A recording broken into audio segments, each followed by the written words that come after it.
here to talk with you about the importance of American Seapower, primarily represented by the forces of the United States Navy, but also by the Coast Guard and the Marine Corps.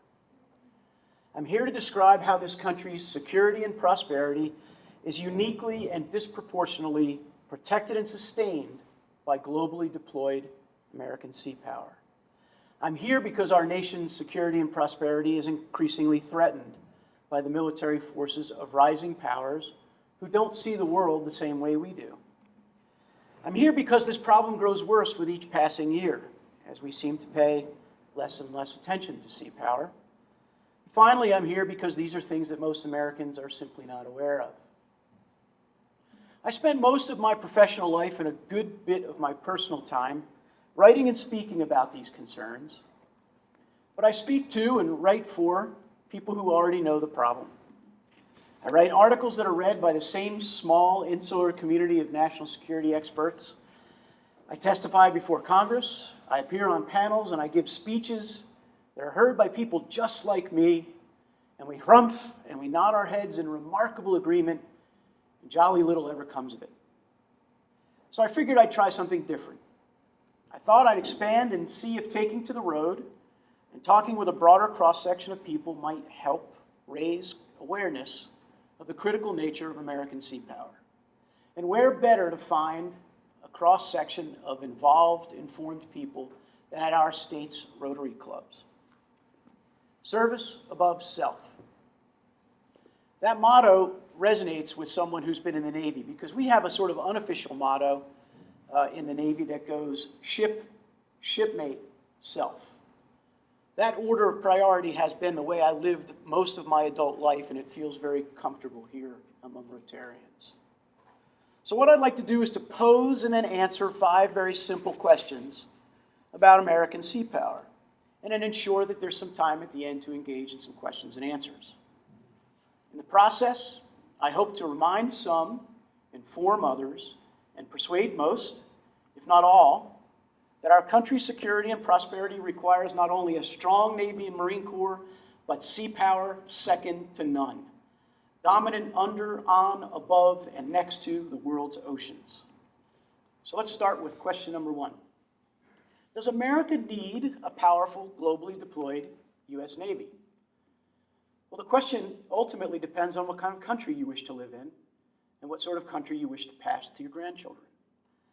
That is, if you wish for the United States to maintain its position as the world's premier diplomatic, military, economic, and political power, well then yes, it needs a powerful, globally deployed Navy. If these things are less important to you than other things that we can freely choose to do with our national treasure, then a globally deployed Navy would seem an unnecessary waste of national treasure. The thing, though, I'd like each of you to understand is that there has never been a time in this nation's history when it did not have a globally deployed Navy. Some believe that it was the responsibilities of post-World War II free world leadership that created our preference for forward-deployed naval power. And while the nature and capabilities of those forces did change after World War II, their existence, the daily presence of American flag warships wherever this nation's commercial and diplomatic interests are, has remained constant from the earliest days of this republic. Put another way, the U.S. Navy was global long before it was powerful. We sustain a powerful, globally deployed Navy for one very important reason, and that is to guarantee freedom of the seas. Freedom of the seas is the minimum condition necessary for global trade, the overwhelming majority of which moves by sea. Our nation's ability to import from and export to global markets is utterly dependent upon freedom of the seas, as is the prosperity of virtually all other trading nations. We must have trading partners with the money to buy our goods and the capital to create goods for our markets, and the free movement of commerce upon the world's oceans underwrites this. But let's stop talking at this master's degree level for a second and concentrate on something a little more local, here on our state, and on its window to this world of trade and wealth, the Port of Baltimore. I cross the Chesapeake Bay Bridge several times a week, heading to the Pentagon or Capitol Hill or other places in Washington from my home here in Easton. As I look over my shoulder at the staggering number of ships headed in and out of that port, I see ships that are headed outbound with the products of American mines, farms, and manufacturing plants. And I see ships headed inbound with the raw materials to fire our manufacturing and consumer goods for our stores. What I see as I make my way across that bridge is the indisputable end product of freedom of the seas, underwritten and guaranteed by the might of the United States Navy. It is a snapshot, a moment in time that represents the $59 billion in economic activity that port generates every year. And the economic activity that port generates is responsible for, directly and indirectly, over 230,000 jobs in this state. When you roll that up nationwide across the 57 coastal seaports in the United States of America, the degree to which our dependence on freedom of the seas for our prosperity becomes obvious and enormous. In 2014, which is the last year I have figures for, over 23 million jobs nationwide were supported by cargo moving through our nation's coastal seaports. Over $321 billion in local, state, and federal tax revenue was generated by that cargo movement. And over $4.6 trillion in economic activity, fully 1/4 of this nation's total gross domestic product, passed through our nation's ports. Consider, if you will, what would happen if that traffic, if that movement of cargo was dramatically limited or even halted by great power war. What would be the impact on this nation's economy if, for an extended period of time, 1/4 of its economy began to dry up? It's happened once before, you know. We called it the Great Depression. For over 500 years, the global system of commerce has worked best when there was a dominant naval power, ensuring that the seas were free and open to commerce among nations. And since World War II, that dominant naval power has been the United States Navy. This role has never been taken out of a sense of charity or magnanimity. Quite the opposite. The dominant naval power exercises this responsibility because it is in its own interests to do so. Others benefit, but no one benefits as much as the people of the United States do. Question number 2. What does the nation need the Navy to do? The modern Navy has many missions and tasks, but as I said earlier, it has one overarching purpose, and that is to guarantee freedom of the seas. It does this by maintaining ships and submarines and aircraft carriers far from our shores in order to protect our interests, assure our allies, and deter potential adversaries. This powerful is capable of sustained combat operations on, under, over, and adjacent to the sea, and it does this by marshaling overwhelming combat power in a relatively short span of time from forces already positioned where they are needed. In order to perform these functions, the Navy must be able to impose its will at sea in order to influence events on land. I am, as you have probably gathered by now, a naval advocate. But simply put, major international political questions are settled on land, because that's where people live. The task of imposing its will at sea in order to influence events ashore demands that the Navy possess the ships, submarines, aircraft, systems, logistics, and forward basing that enable it to do so. Unlike any other nation on Earth, our Navy is not comprised simply to defeat other navies. It is built and sustained to influence entire nations. To do so, it must be able to control the seas and skies where it wishes to operate. It must be able to deliver precise combat power ashore, and it must be able to methodically deny the use of the seas to adversaries. Some wonder whether our Navy needs to be able to perform massive humanitarian operations, such as we saw in the Caribbean hurricane this fall. My answer is no. We don't need a Navy to be able to do those things. But doing those things is a strong demonstration of our commitment to our friends and allies, a clear sign of the compassion of the American people, and a strong signal to those who might challenge peace that the power providing that those humanitarian needs was planned and procured for more violent ends, and that such a Navy can pursue those ends as quickly and efficiently as it pursues humanitarian ones if the need arises. Question number 3, why does our Navy have to be so big? The best logic I know to explain the size of our Navy is from a man named Ron O'Rourke, who's a friend of mine, and he works at the Congressional Research Service. But I'll put my own spin on it here. Most of the world's activity does not happen here in our Western Hemisphere, but in Europe and Asia. It has been this nation's unwritten national security strategy for decades to prevent the rise in either Asia or Europe of any one power that could so dominate that region to the extent that we dominate ours.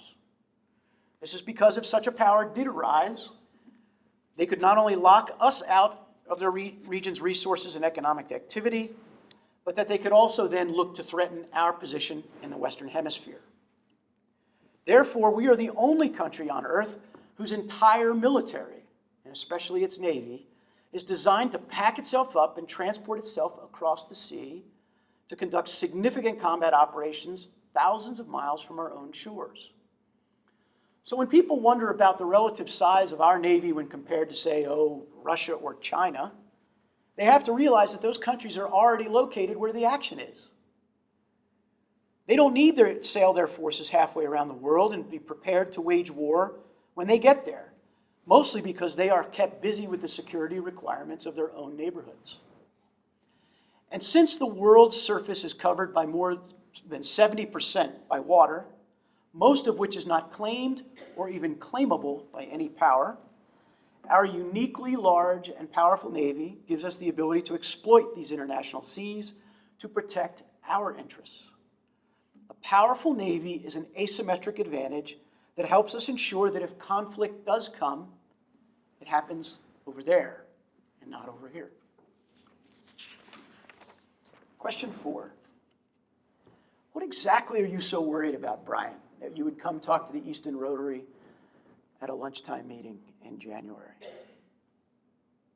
I'm worried that we are growing as a nation increasingly unprepared for the rigors of great power competition. We've had a few decades off from this kind of thing. When the wall fell, we celebrated, and we reaped a peace dividend, and we all hoped for peace in our time. But unfortunately, our world doesn't always work that way. China is growing powerful. It is making unsupportable territorial claims in the South China Sea and the East China Sea, and it is increasingly acting to intimidate its neighbors, several of whom are treaty allies of the United States of America. China has benefited handsomely and disproportionately from the global system the United States built, sustained, and protected after World War II, but it is increasingly chafing at America's leadership of that system. Russia is reprising its historic role as a paranoid Eurasian power that seeks to create a security buffer in its near abroad, something it has done time and again since the days of Peter the Great. Its incursions into Georgia and Ukraine are just the latest versions of this historical impulse, and the Baltic states and Poland grow increasingly wary of Russia's intent. So when I think about China and Russia, I think about two nations who are developing the capability to threaten freedom of the seas in their near abroad, something they might consider doing if they wish to withdraw from the global economy and concentrate more closely on a regional trading bloc, something that they could then dominate with their own navies. This kind of balkanization or regionalization of trade in a world with several great powers is particularly destabilizing. That's why I'm worried. Question 5. What can we do to help ensure that the United States Navy and Marine Corps are properly resourced for the critical role they play in our security and prosperity? Well, the first thing you can do is to continue doing the things that brought you here today, and that is to remain committed to the ideals that Rotary holds dear. People who join Rotary and who give of their time and service recognize the value and importance of sacrifice. And maintaining the world's most powerful Navy means that each and every one of us must sacrifice through our taxes to maintain it. Secondly, don't just believe me. Stay informed about the growing crisis of military readiness that all of the services are facing, not just the Navy. Don't skip over the stories in the newspaper about ships making 10-month deployments overseas when our Cold War average was 6. Read these stories. Read about how a smaller Navy is having to manage affairs around a world that has grown no smaller, and how the tempo of operations is wearing out our ships and aircraft faster than they were planned for, something that exacerbates the fact that the Navy is too small to begin with. Read about how our undersized Navy and its routine extended deployments are taking a toll on Navy and Marine Corps families. Pay attention when you read about the troubling behavior that both Russia and China are increasingly engaging in, especially where their weaker neighbors are concerned. And finally, I ask you to act. Pick up the phone when you are moved. Send an email. Write a letter. Contact your senators and your representative and hold them to account. Make your voices heard. Attend a town hall and ask them to explain what they are doing to prepare this nation for great power competition again. I believe that we will one day be ready for that competition, for the challenges posed by Russia and China. My hope, my prayer really, is that preparedness comes as a result of an energized, informed, and active citizenry, and not as the result of a disaster that is caused by waiting too long to prepare. Thank you for your attention. I look forward to your questions. The question is about sequestration, part of the Budget Control Act of 2011. Basically, it was a deal made between both parties in Congress to say that the cuts will be, if the executive budget does not meet certain targets, that cuts will be implemented equally on defense programs and non-defense discretionary spending. Sequestration has been terrible for all of the military services. What has suffered most has been the current readiness of those forces. That comes from their ability to train and their ability to do maintenance, to be ready. There is a hole in the training and maintenance accounts of all of the armed services, and that hole has to be filled if the military is going to be ready, even if a new administration comes in and decides it wants to have a larger military. We have to start by filling the holes, and the sequestration created a good deal of the hole that we're in right now. Thank you for that question. The question is about the balance of active and reserve forces, specifically within the Navy, I think is the question. I can't speak to the other services with much authority. And the example used is there is a base in Djibouti that supports operations in the Middle East that is manned primarily by reservists, naval reservists. One of the reasons that that base is manned primarily by naval reservists is because the Navy isn't designed to man bases of that kind overseas. Yet it was the service, for whatever reason, that was most qualified to do it at the time that base was stood up. When the Navy looked for force structure, active duty people are doing ships and submarines and aircraft. We don't have a big portion of our force structure in the Navy in the war fighting elements of the Navy. The reserve function is primarily in medical, dental, constabulary duties, a lot of the things required for an overseas base. It's a terrible fit, I think the Navy's doing the best it can with the people it has, and I will let leadership know that there is an issue that needs to be looked at Djibouti. Thank you. The question is about the danger of North Korea and ICBMs, I think specifically from the context of my speech where I mentioned China and Russia. North Korea the Department of Defense talks about Russia, China, North Korea, Iran, and Islamic terrorism, or I'm not sure what phrase they're using for that these days, but North Korea is a threat, clearly is a threat. And I wish people would stop referring to the North Korean leadership as crazy or insane or whatever. They're very sane. If you think about their strategic goal, and the strategic goal is to stay in power, they are doing just fine at achieving that goal. And we are indeed, I wouldn't say immediately threatened by North Korean nuclear aspirations, but we will be in the near term. They're testing missiles that carry, they've obviously exploded nuclear weapons. The part they're trying to get right now are the delivery vehicles. They've had some challenges with that. We, on the other hand, are working very hard at ballistic missile defense systems, both land-based and sea-based and space-based. Those systems are maturing rapidly. I've been involved in some of the work in ballistic missile defense over the last 10 years. I'm comfortable with where we are, but the North Korean threat is something that pushes us and makes us work harder on that.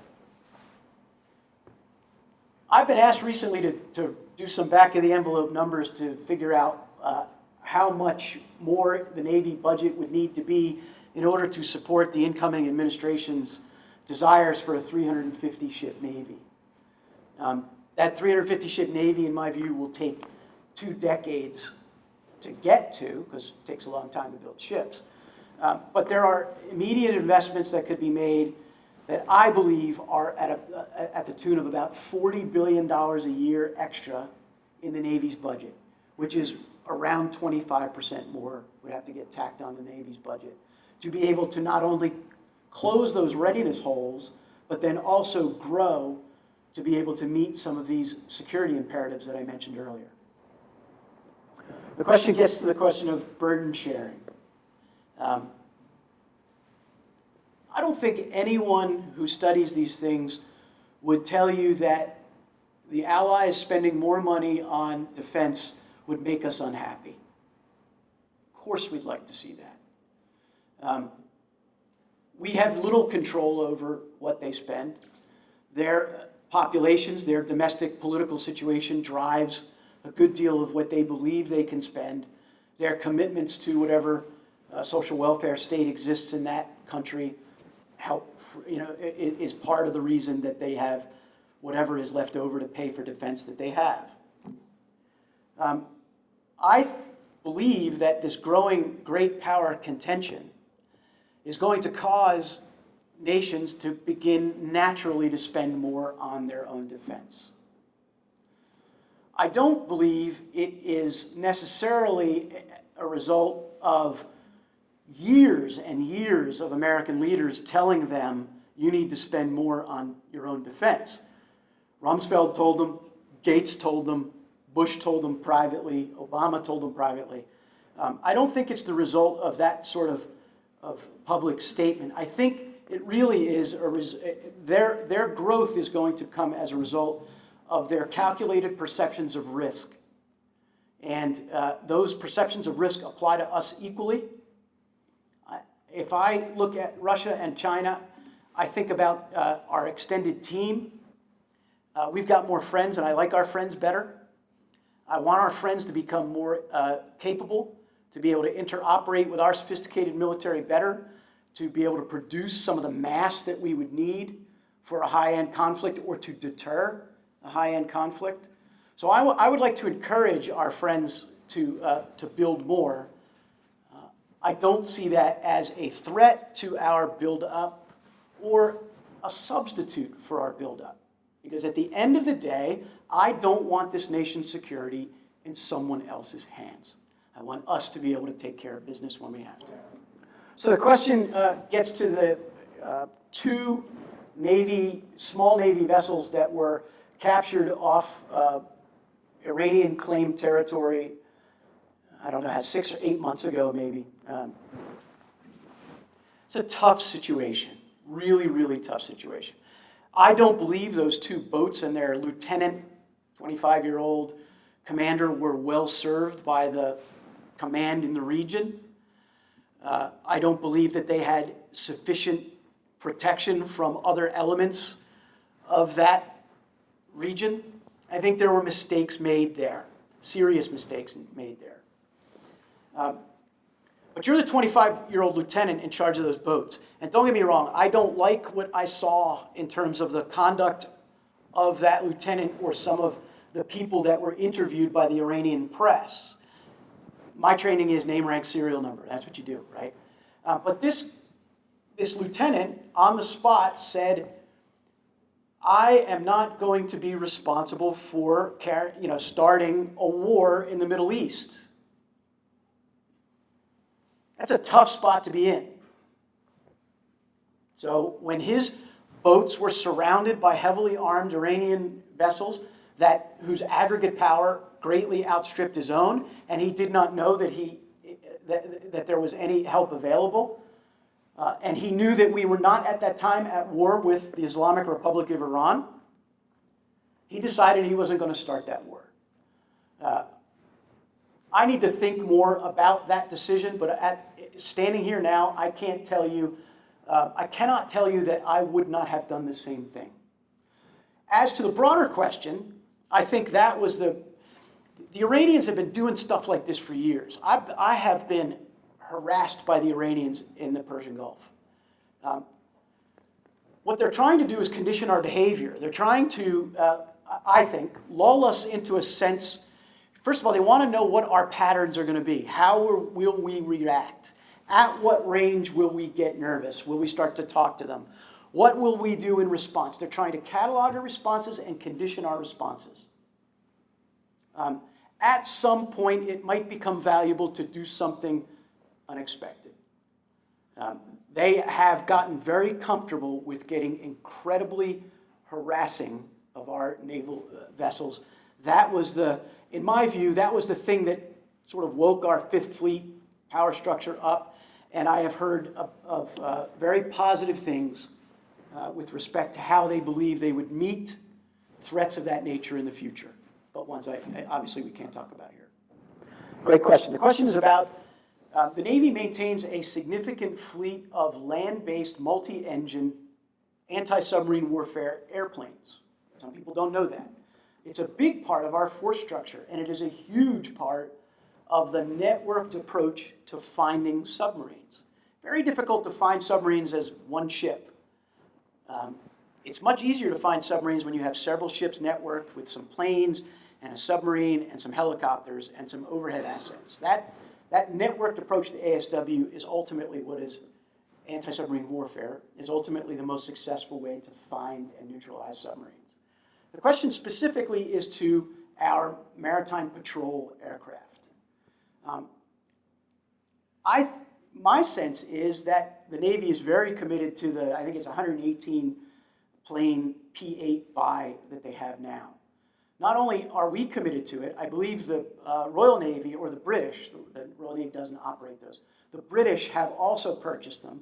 I believe the Norwegians are purchasing them.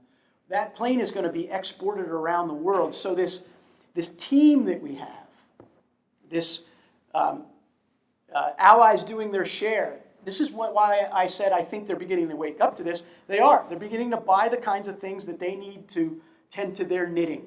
And one of the things that they can do very well from their geographic positions is conduct these long-range anti-submarine warfare patrol missions.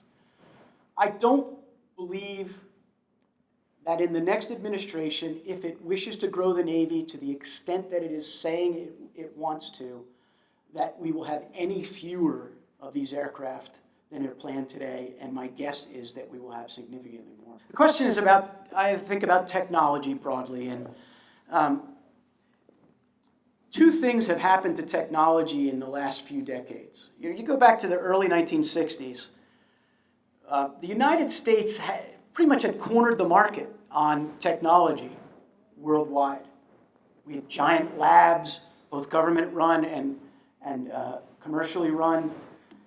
And not only did the United States dominate technology, but within the United States, the military dominated technology within the country. Neither of those conditions exists today. Technology has globalized. It's everywhere. China's making 1 million engineers a year. India has a very vibrant technology base. Israel has an incredible technology base. It's everywhere, and it is increasingly not military. So what's happened is that the military has to protect a certain size industrial base of R&D that is sort of segmented from the civilian world simply because of the security concerns.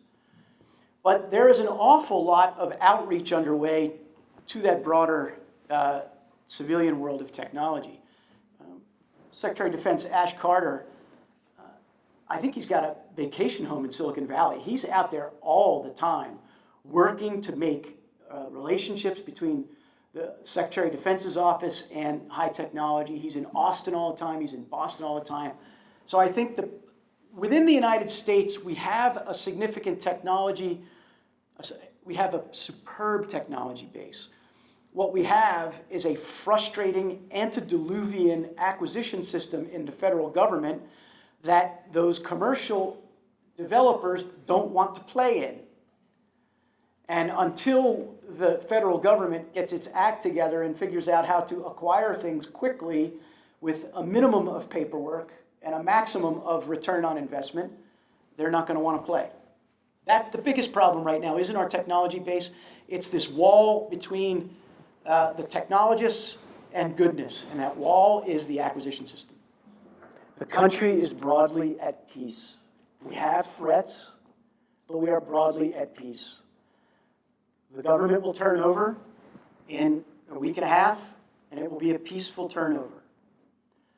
We have a military that is suffering from some problems, but it is still the best in the world. And I would put my money on the United States Navy versus any other Navy every day of the week and twice on Sundays. You have, in this country, the most sophisticated and powerful armed forces on the face of the earth. The trends are troubling to me, but what we have now is powerful and capable.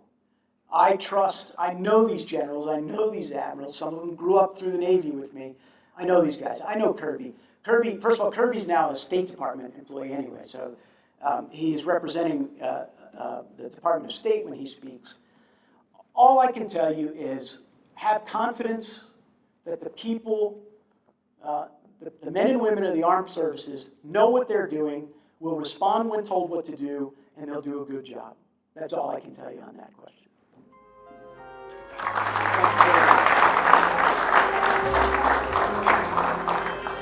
Brian, your words and knowledge are phenomenal, and we greatly appreciate sharing them with us and allowing us to query you with some very important issues that are before our country.